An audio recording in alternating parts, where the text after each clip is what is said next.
Krishna, muy buenos días. Nama Om Vishnu Padaya Krishna Prestaya Bhutale Srimate Bhaktivedanta Swaminiti Namine Namaste Saraswate Deve Gauravani Pracharine Nirvisesa Sunyavadi Pachatya Deshatarine Jaya Sri Krishna Chaitanya Prabhu Nityananda Tri Advaita Gadavdara Rivasadi Gaura Bhakta Vrinda Hare Krishna, Krishna Krishna, Hare Hare, Hare Rama, Rama Rama, Hare Hare. Hare Krishna reiterados.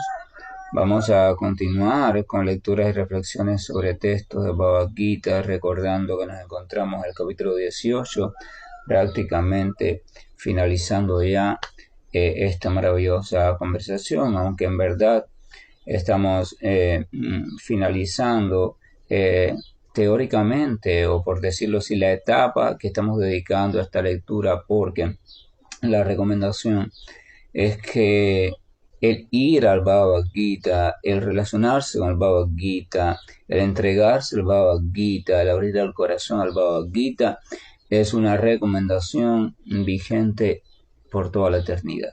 O sea, aquello que contiene en sí la palabra clara y autorizada del Señor Supremo, y aquello que contenga también palabras claras y autorizadas sobre el Señor Supremo.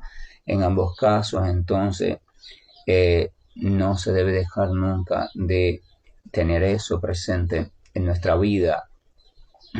Es la recomendación hecha por todas las grandes autoridades, la recomendación hecha por todas las grandes almas, los grandes sabios, verdaderamente sabios, de todas las eras, de todos los momentos, de todas las creaciones, es esa: buscar con ansiedad aquello que nos dé información fidedigna, información autorizada, información adecuada sobre la suprema personalidad de Dios.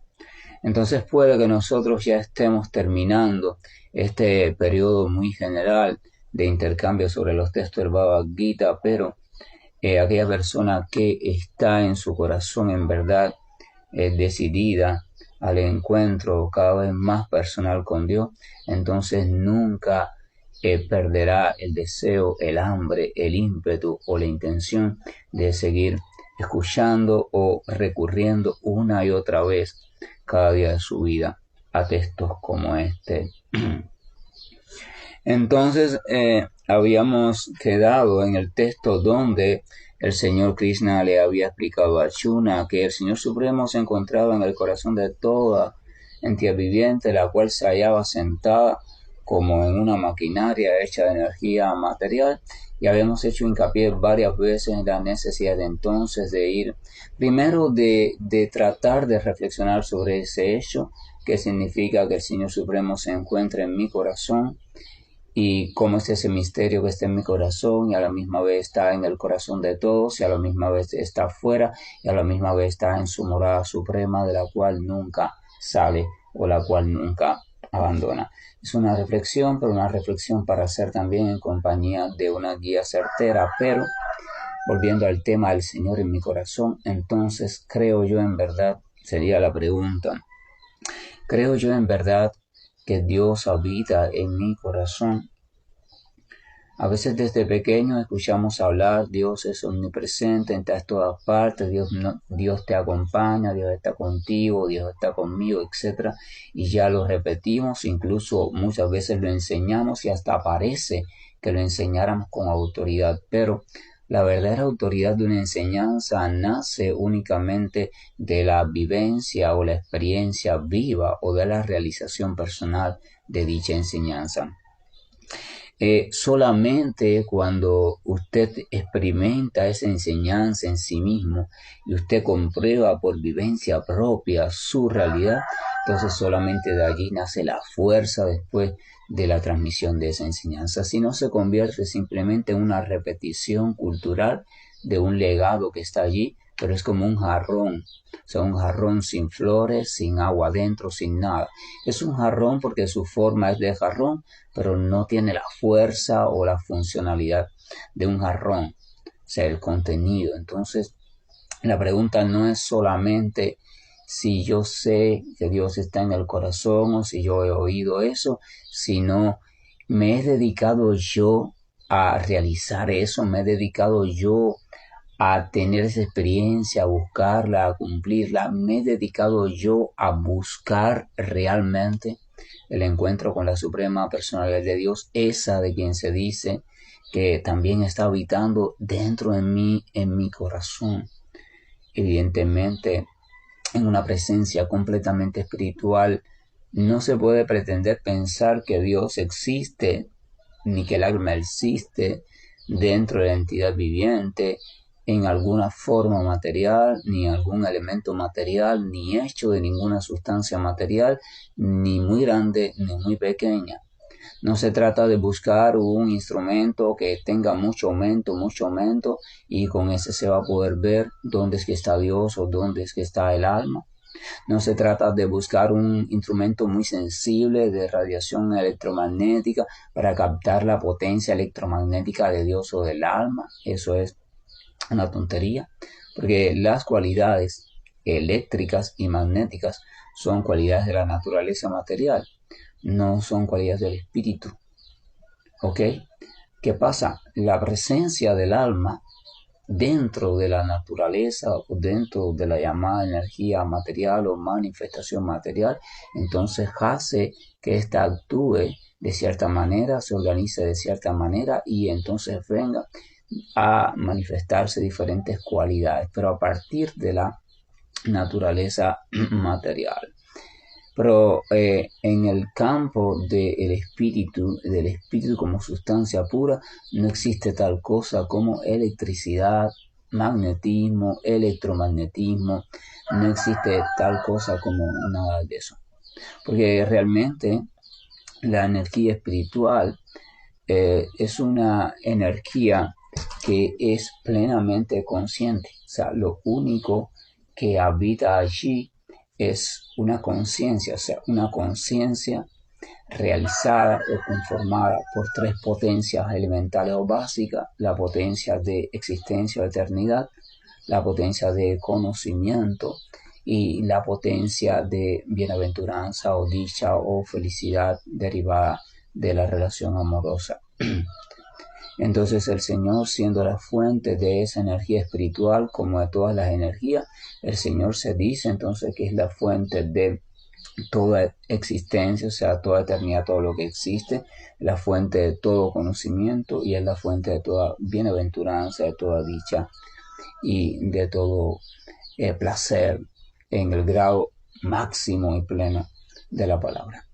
Entonces, de ese mismo Señor se está diciendo que está en el corazón de cada entidad viviente. De ese mismo Señor, la Escritura está diciendo que ese mismo Señor habita en tu corazón, pero no para que tú te creas que tú eres la fuente de toda eternidad, de todo conocimiento y de toda felicidad. No, no eres tú, es Él quien es la fuente de todo eso. Tú eres una partícula, una chispa de esa gran fuente. Y eso es importante comprenderlo. Tú eres una chispa de esa gran fuente. Entonces, allí está el Señor. Entonces, ¿por qué tanta prepotencia, verdad?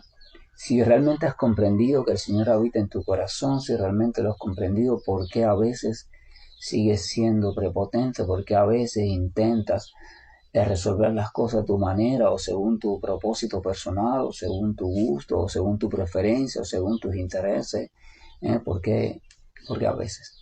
Eso es un indicador claro de que en verdad puede que digas que el Señor habita en ti, en tu corazón, pero en verdad no lo estás sintiendo así constantemente. Porque si lo sintieras así, si sintieras la presencia del magnífico, del maravilloso, del eterno, del omnipresente, del sin límite dentro de ti, entonces automáticamente tu corazón caería en un estado de reverencia total. Reverencia amorosa hacia la suprema personalidad de Dios, un estado que solamente despertaría en ti sentimientos de entrega, servidumbre, sentimientos de alegría, sentimientos de gozo, sentimientos de Señor, estoy y quiero estar a tu servicio. Todo otro sentimiento de cosas individuales, cosas personales, gustos pendientes, ¿sí? De pronto pasan. Es como un tsunami, ¿verdad? Descubrir la presencia de Dios en nosotros y vivir esa presencia de manera real y no una presencia inventada por nuestra mente, lo cual se llama locura o fanatismo. Descubrir la presencia real de Dios, tener el encuentro con Dios, es como un tsunami. El tsunami, cuando el mar es así que entró y después volvió hacia atrás, literalmente arrasó, no quedó nada. Ni entidad viviente, ni casa, ni construcción, ni árboles, nada, ¿verdad? Entonces la presencia de Dios cuando ocurre en tu vida y ocurre de manera real y tú la vives de manera despierta, entonces esa presencia arrasa, arrasa con todo aquello que no es real, que no tiene sustancia propia, o sea, que no se deriva propiamente de su presencia espiritual. Entonces, permanece tu potencia de desear, tu potencia de pensar, de sentir, tu potencia de disfrute, todas tus potencias permanecen, pero ligadas indisolublemente y directamente hacia Dios. Todas tus facultades como entidad viviente permanecen, pero ahora comienzan todas a enfocarse hacia esa presencia que te dejó completamente deslumbrado. La presencia de Dios en nuestra vida se reconoce porque nos deja completamente deslumbrado más allá de cualquier información material. Porque uno se puede quedar deslumbrado por algo que impactó a través de sus sentidos materiales, algo que impactó a su mente, algo que impactó a su inteligencia material. Pero Dios no deslumbra, el deslumbre de la presencia de Dios no tiene que ver nada ni con los sentidos materiales, ni con la mente, ni con los recuerdos, ni con nada. Es un deslumbre producido por un choque profundo, indescriptible de amor puro. Es un deslumbre totalmente espiritual, porque el amor no es de orden material. El amor en su esencia es de cualidad completamente espiritual. Entonces yo, en vez de seguir repitiendo mil veces Dios está en mi corazón y toda esa serie de lemas y cosas ya que se han vuelto tediosas en la boca de tanta gente, que ya la gente lo repite tan normalmente que ya ni siquiera a nadie le interesa el tema. Lo repiten porque lo repiten. No, yo sí creo en Dios, yo sí tengo fe en Dios. No, Dios está aquí, Dios está allí, Dios es verdad. Somos como papagayos, somos como loros, somos como cotorras, pero los papagayos, los loros y las cotorras no pueden tener acceso al reino de Dios. Entonces al reino de Dios se accede no repitiendo algo, sino accediendo, o sea, sino realmente dirigiéndonos hacia ese algo y siendo consecuentes en nuestro deseo de en verdad acercarnos hacia esa realidad de la cual hablan en tantas épocas, en tantas creaciones, en tantas formas, se habla de ella. ¿Por qué será que hablan tanto de ella? ¿Por qué será que en todos los momentos históricos se ha hablado de ella de una forma o de otra? ¿Por qué será que en todas las creaciones, según la literatura védica, hay relatos sobre el Señor Supremo? ¿Por qué será que diferentes pasatiempos o actividades o apariciones o como se le quiera llamar, de la suprema personalidad de Dios o sus devotos puros, está registrada para todas las épocas del universo y aún más de los universos, porque la literatura védica explica la existencia de ilimitados universos y cada uno de esos universos fue creado en un momento determinado, se mantiene por un tiempo determinado y después vuelve a disolverse, pero después también vuelve de nuevo el mismo proceso, creación, mantenimiento y disolución, así. Así que quiere decir que para la sabiduría védica no existe la creación como único fenómeno, sino que existe un ilimitado suceder o sucesión de periodos creativos. Entonces no solo habla de un universo, sino también habla de muchas creaciones. Y en cada una de esas habla de diferentes historias relacionadas a la presencia o aparición o transmisión del mensaje de amor por Dios. Si algo se repite en cada época, en cada momento, en cada cultura, en cada creación, en cada universo, dentro de cada forma de vida, si de una forma u otra ese algo, ese mensaje se insinúa según las cualidades de ese sector específico, de ese espectador o público, como se le quiera llamar, o conglomerado de entidades vivientes, entonces es porque ese algo se está presentando como algo imprescindible o como única manera de salir de una gran cárcel conocida como conciencia material. Cuando se habla de gran cárcel no se está incentivando al odio contra la creación material, ni se está incentivando al odio contra la energía material, sino al contrario, se está incentivando al estudio profundo y a la comprensión profunda. Realmente la creación material, realmente la energía material no son para nada despreciables, sino al contrario, son energías y productos de las energías del Señor y de la acción directa del amor de Dios. Cuando se habla de cárcel material no se refiere a la existencia como tal del mundo material como algo negativo o no, sino al modo en que nosotros hemos establecido la relación con el mundo material, una relación destructiva, una relación posesiva. Entonces ese modo evidentemente lo único que trae es catástrofe, desastre y un aumento de la ignorancia, un olvido cada vez más creciente sobre nuestra identidad, y entonces el Señor siempre está haciendo alusión a eso.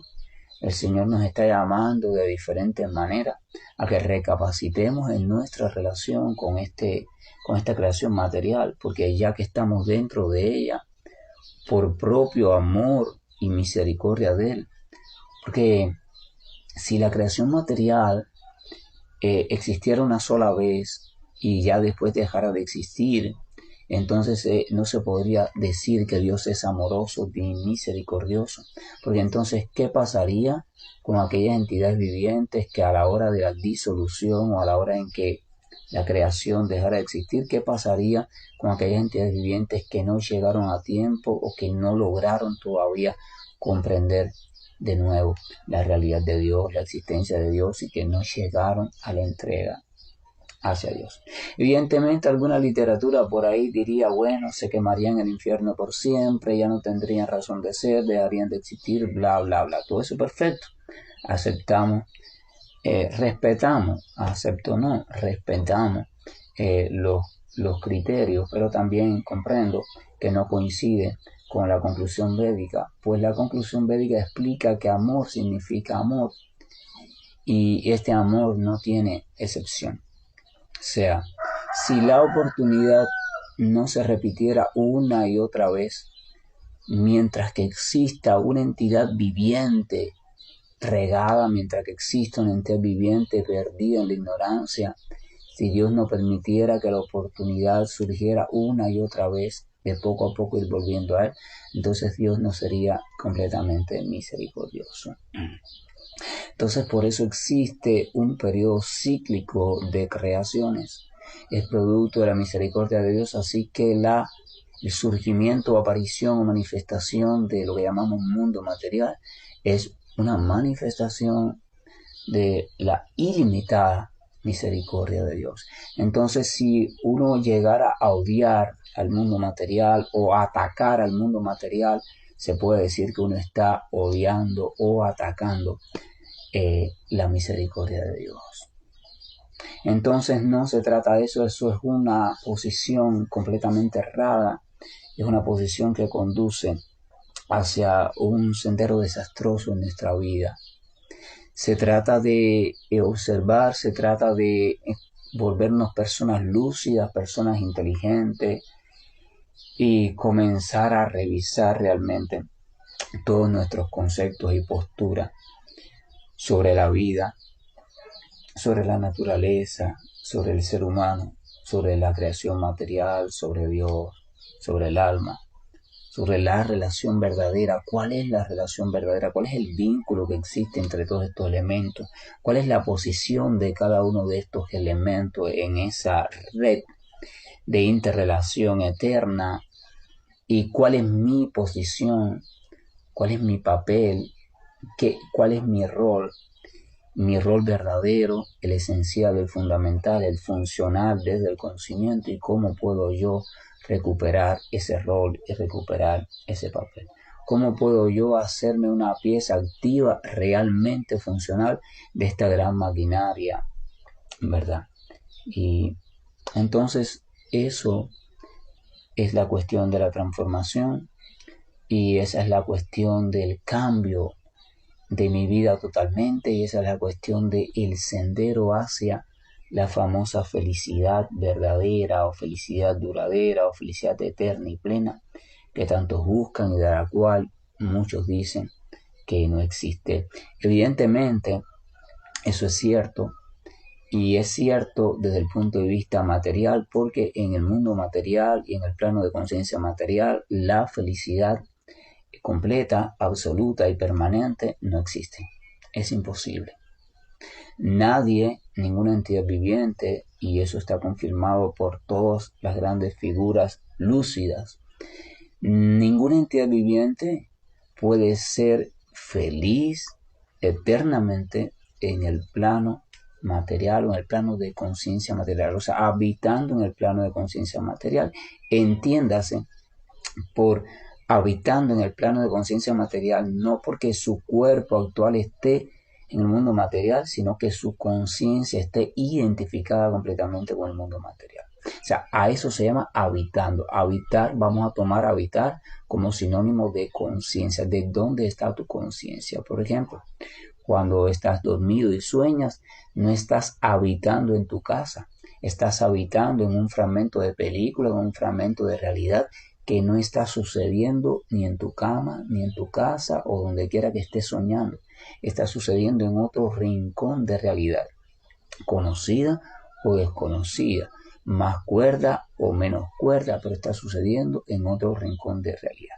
Entonces no se puede decir que tú estás habitando en ese momento en tu cama, aunque el cuerpo esté a simple vista acostado en la cama. Entonces habitar en el plano de conciencia material significa que tu conciencia, la mía y la de todos, por ignorancia se ha identificado con este mundo en el cual pasamos la mayor parte del tiempo, ¿cómo se dice? Conscientes. O sea, el mundo este donde yo soy esto, donde soy aquello, donde tengo este deber, aquella responsabilidad, soy hombre, mujer, blanco, niño, ser humano, perro, gato, chino, irlandés, de Noruega, soy un ladrón, soy esto, soy aquello, soy puro, soy maestro, soy discípulo, soy sannyasa, soy monje, soy estudiante célibe, soy un gran yogi, soy un gran místico, soy un espiritista, soy un medium, soy un curandero, soy un indio, soy un árabe, soy un lo que sea. Soy un hijo de no sé qué, de la meditación de no sé quién, soy de la no sé qué dimensión de no sé cuánto. Eso es el plano de conciencia material, identificado con tantos aspectos, y soy muchas cosas y tengo la idea de que poseo o soy dueño también a la misma vez de muchas cosas. Entonces no se puede habitar en el plano de conciencia material y aspirar a ser feliz. Si usted se sienta aún sin literatura alguna, pero si usted se siente, usted logra en algún momento sentirse lúcido, dejar un momento atrás todas sus predisposiciones de pensamiento, sus enseñanzas que le han enseñado, y usted se sienta con calma a pensar en lo que significa la vida material, cualquier vida material, la de uno que no tenga dinero ni un centavo, hasta la de aquel que tenga millones y millones y millones. La de aquel que vive en un basurero debajo de un puente, o la de aquel que tenga muchas mansiones, la de aquel que sea joven y esté rebosante de energía, o la de aquel que sea ya una persona prácticamente como cuerpo humano, sin energía, sin fuerza, o ya sea por la edad o por la enfermedad u otras carencias. Cualquiera, escoja cualquiera, pero preferiblemente la suya misma, y trate de reflexionar en todo lo que implica la vida como ser humano, la vida en el plano de conciencia material, todas las implicaciones mentales, los diferentes asuntos que tiene que atender, esto, aquello.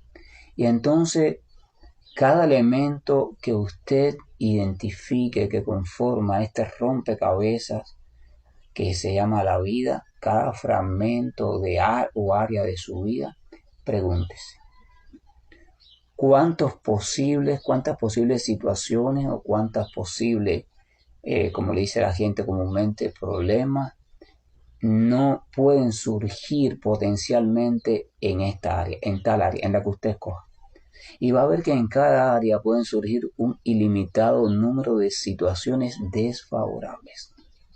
Y que por demás no siempre está en sus manos impedir que surjan, porque intervienen otros elementos u otras piezas que forman parte también de lo que llamamos mundo material. Entonces ya ese simple hecho, incluso el simple hecho de su propio cuerpo, el simple hecho de los procesos del cuerpo, cuántos problemas no pueden surgir, aún muchas veces llevando yo una vida metódica, organizada, armónica, ¿verdad? Cuántas situaciones a veces no pueden surgir. Entonces ya ese simple análisis elemental y lógico debería servir como prueba suficiente para concluir que la felicidad a la cual anhela mi corazón, una felicidad permanente, una felicidad estable, plena, dichosa y sobre todo duradera, o sea, por siempre, no es posible en el plano de identificación con todo esto a lo que le llamo vida material. Pero sin embargo existe en mi corazón, igual que en el de toda entidad viviente, un anhelo de ese tipo de existencia. ¿Por qué existe ese anhelo? Si existe ese anhelo y existe en toda entidad viviente, porque si existiera en una sola se podría decir, eso es que está loca. Pero si ese anhelo de felicidad completa, perfecta, eterna, existe allí y toda entidad viviente la está buscando, la pregunta es lúcida y lógica. ¿Por qué la está buscando? ¿Por qué la está buscando? ¿Por qué toda entidad viviente está en búsqueda de eso? Sin duda alguna, porque es una realidad. Porque la potencia de vivir así es real. La potencialidad existe y la entidad viviente de un modo u otro puede llegar a ese estado. Pero evidentemente no desde el plano de conciencia material, porque la sustancia de la cual está hecho este plano, la sustancia material, marcada y dirigida por el tiempo que todo lo devora, dirigida también por las modalidades de la naturaleza material que son temporales, entonces no permite un estado así. Entonces ahí es donde uno por lucidez comienza a preguntarse entonces cómo accedo, cómo encuentro, cómo busco, cómo me oriento, cómo me encamino hacia ese estado así. Y uno convierte eso a partir de la fe, cuando uno cree que sí, que es posible, lo convierte en la meta de su vida, la búsqueda de cómo lo logra. Entonces el Señor Supremo está diciendo que Él está en el corazón de cada entidad viviente. Entonces, si el Señor Supremo es la fuente de toda eternidad, es la fuente de todo conocimiento y es la fuente de toda bienaventuranza o felicidad, y eso es lo que la entidad viviente está anhelando, una vida de felicidad perpetua, completa, por siempre, desde el conocimiento, desde la eternidad, y Él es la fuente de eso. Entonces, ¿cuál es el pensamiento de la conclusión lógica? Perfecto. Entonces, lo que tengo que hacer, si en el mundo material no hay nada, ni nadie, ni ninguna experiencia, nada, ni desde el semidios más elevado, Brahma tampoco puede ser feliz eternamente. Siempre está cuestiones que no le permiten ser ilimitadamente feliz. Entonces, la solución lógica es dirigirme, vincularme de manera consciente, acercarme, reintegrarme a eso que es la fuente de aquello que yo estoy anhelando. ¿Acaso no es esa la conclusión lógica? Y no estoy hablando, fíjense, de religión, no estoy hablando de fanatismo, no estoy hablando de una gente con fe o sin fe o nada de eso, no estoy hablando de texto sagrado, de nada. Estamos llevando una secuencia de pensamientos lógicos en una persona que ha sido capaz de quitarse un poquito la influencia de sus preconcepciones y está tratando de pensar inteligentemente desde un pensamiento lo más neutralmente posible, lo más imparcialmente posible, ¿verdad? Es lo único, que es lo que se espera del ser humano. Lo que se espera del ser humano es que sea un ser inteligente, un ser lúcido. De lo contrario, no puede ser llamado ser humano.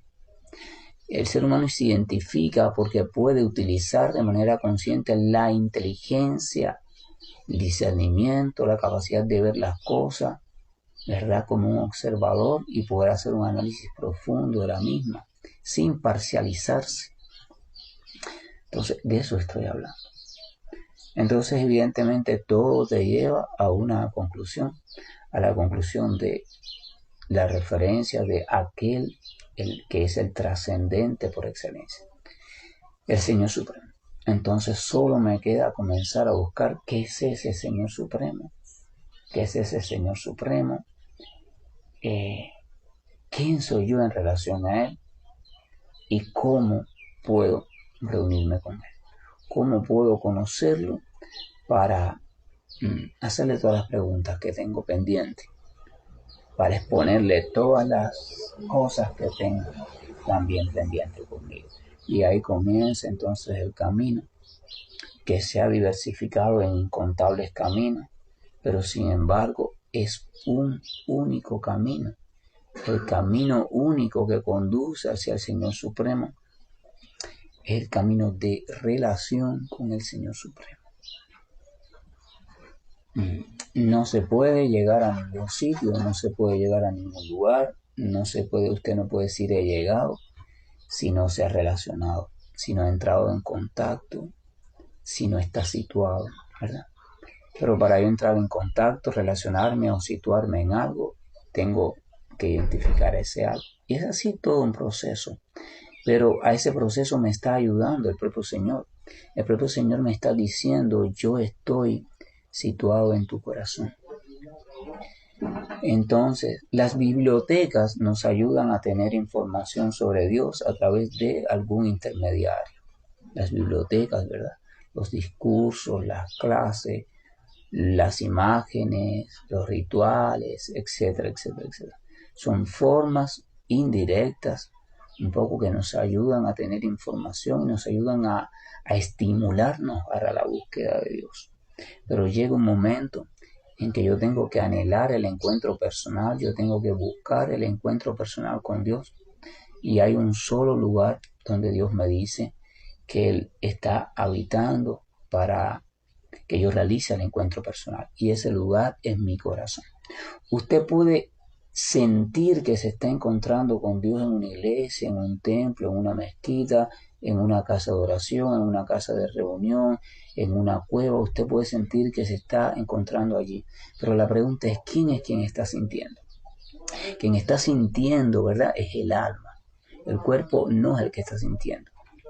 Es el alma a través del cuerpo, a través de lo que sea, diferentes estímulos, pero es el alma la que está sintiendo. ¿Dónde habita el alma? El alma habita en el centro de mí mismo. O sea, el alma habita en el corazón de mi propia existencia.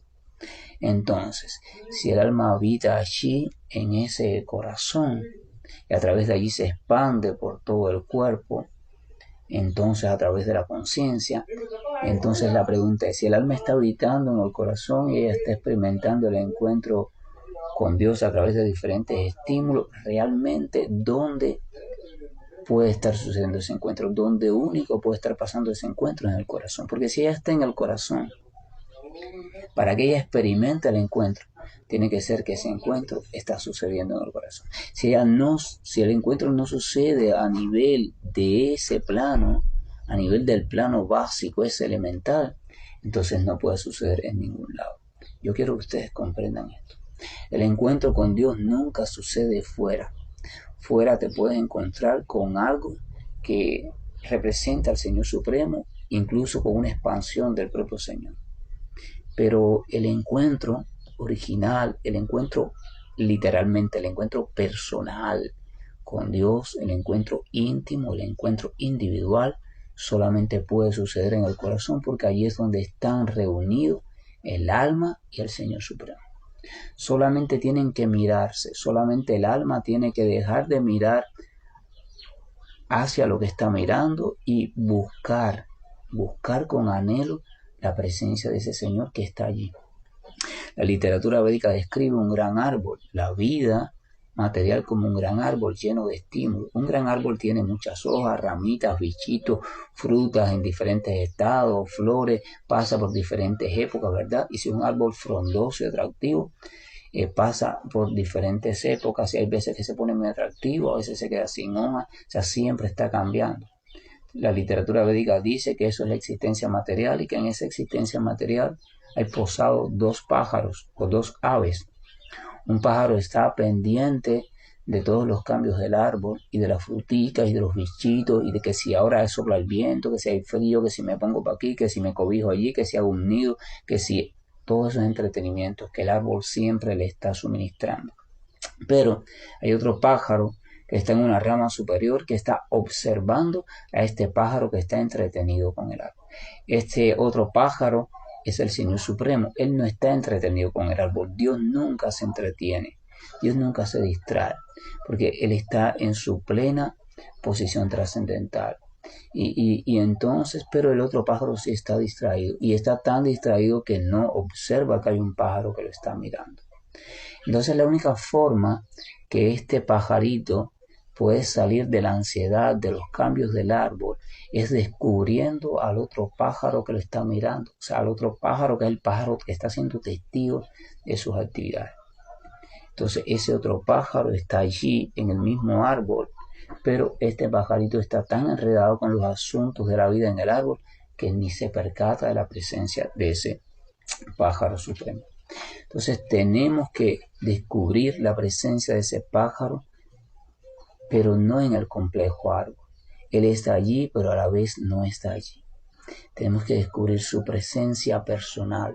Tenemos que girar nuestra mirada, tenemos que sacar nuestra mirada, tenemos que ver dónde la tenemos atascada y comenzar a darnos cuenta que es una trampa y sacarla de ahí. Tenemos que reunir nuestra atención que está disgregada en tantos asuntos y aunque sea por un instante, buscar con atención, aunque sea 5 minutos de mi día a día, de mi vida diaria, 5 minutos dirigida a buscar con atención y con diligencia la presencia de Dios, pero sin violentarlo.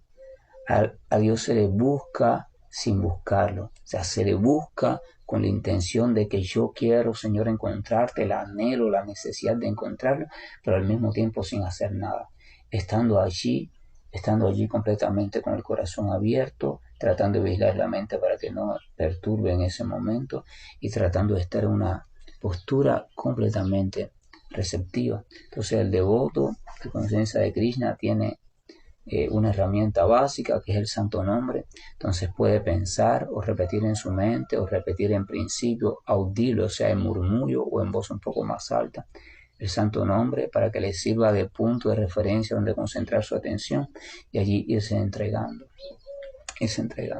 Entonces después que Krishna le dice a Arjuna y a todos nosotros sobre la presencia del Señor Supremo en el corazón de todo ente viviente y que ese Señor Supremo está dirigiendo cada movimiento.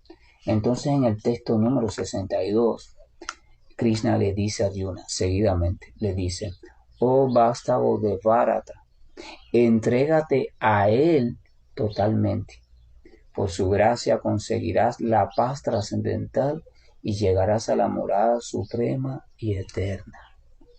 La paz trascendental.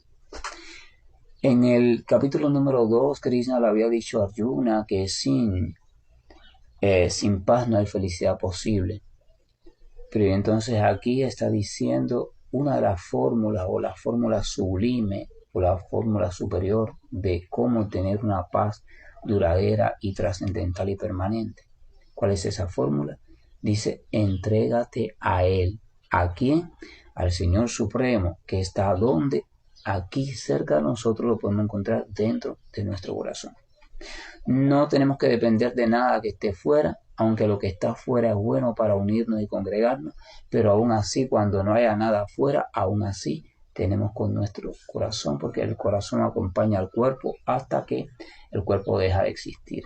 Entonces tenemos siempre presente la oportunidad de salir en busca de Dios, en una búsqueda personal. Pero ojo, esa búsqueda es compleja porque está el gran árbol frondoso de la existencia material, así que hay que buscar ayuda de aquellos que lo han encontrado para que al menos nos orienten un poquito. No es para que caminen por nosotros, sino para que nos compartan su experiencia y esa experiencia nos puede dar referencia y nos puede dar también incluso ánimo para encontrar a ese Señor. Entonces la fórmula de la paz está acá, la fórmula de la paz que está entrégate. Claro, para entregarme primero tengo que descubrirlo, pero para descubrirlo primero tengo que creer de que en verdad Dios sí existe y de que Dios está allí a mi alcance y de que existe en mi corazón. No soy yo, pero Él está allí. Si esa fe no está, si yo no tengo fe en que algo existe, entonces nunca voy a salir a buscarlo y si no salgo a buscarlo, nunca lo voy a encontrar y si no lo encuentro, entonces nada de lo que se promete para el que encuentre ese algo va a ser posible en mi vida. Así que la paz trascendental no es posible si yo no voy encontrando poco a poco la presencia de Krishna, la suprema personalidad de Dios, de aquel que es supremamente atractivo. La palabra Krishna también significa aquello que es la fuente de todo conocimiento, la fuente de la verdad absoluta, la fuente de la eternidad y la fuente de toda felicidad. Eso también significa la palabra Krishna. Entonces la única fuente de todo eso es el Señor Supremo. Y esa fuente, repito, me está diciendo que está presente también como una expansión allí en mi propio corazón. Y si yo anhelo paz, si yo anhelo felicidad, si yo quiero realizar eso que estoy deseando en lo profundo de mi ser, entonces tengo que mirar, buscar esa fuente, mirar hacia ella. Y ese tiene que llegar un momento en que eso se convierta en el deseo central de mi existencia. Si eso no se convierte en el deseo central de mi existencia, nunca lograré el éxito. ¿Ok? Y cuando eso se convierte en el deseo central de mi existencia, a eso se le llama existencia purificada. O sea, se llama purificada porque ya no hay nada diferente a ese deseo. O sea, ya en mi vida no va a haber nada diferente a ese deseo. Y entonces automáticamente en ese momento, cuando yo estoy en ese punto, el Señor se muestra. El Señor sale a mi encuentro de manera personal, de manera completamente lúcida, de manera experimentada, de manera real, no de manera indirecta, sino de manera directa.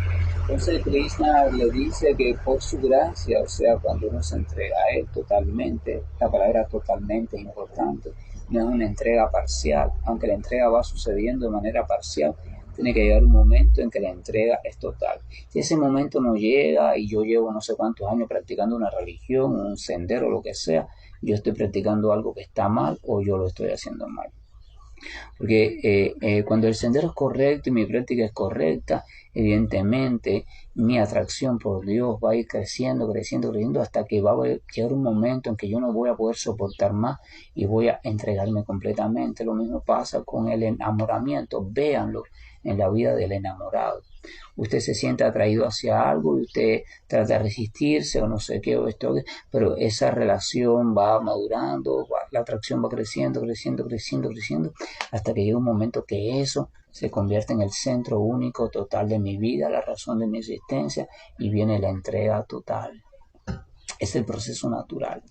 Si eso no sucede o no ha sucedido, yo digo que llevo 30 años, 20, 25, lo que sea, entonces revisa, hay que revisar porque hay algo que no está bien. Claro, una persona podría empezar a poner justificación y bueno, cada cual hace lo que quiera, pero la justificación no resuelve nada. La humildad y la aceptación de que estoy siendo negligente, quizás en mi búsqueda del Señor, eso es un paso importante en la vida del buscador sincero o del discípulo humilde que en verdad quiere resolver este asunto una vez y por todas, el asunto de reencuentro con Dios, ¿verdad?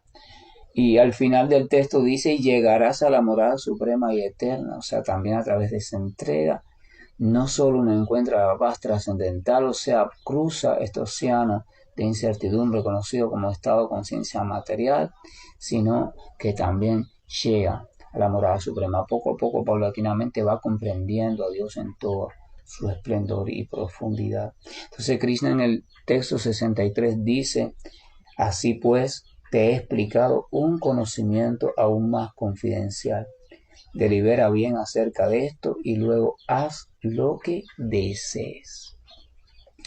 ¿Cuál es el conocimiento más confidencial que ha explicado? Dios está en el corazón, y si te entregas a Él y tienes una relación personal con Él, entonces se te revelará la paz trascendental y llegarás a la morada suprema. Dios ha explicado la manera de llegar a su morada más escondida, y es la entrega a Él desde el corazón, la entrega total, dice totalmente. Ese conocimiento es el más real. No hay ningún otro conocimiento que sea superior a ese. Usted puede leer todas las filosofías del mundo, los mantras más enredados, los sutras más complicados, los símbolos de no sé cuántas pirámides. Usted puede descubrir todos los jeroglíficos, todo, revelarse en un sueño, no sé qué secreto, pero ningún conocimiento que usted pueda adquirir nunca, ni siquiera se va a acercar a este conocimiento. Este conocimiento, Krishna dice, es el más confidencial, el más elevado.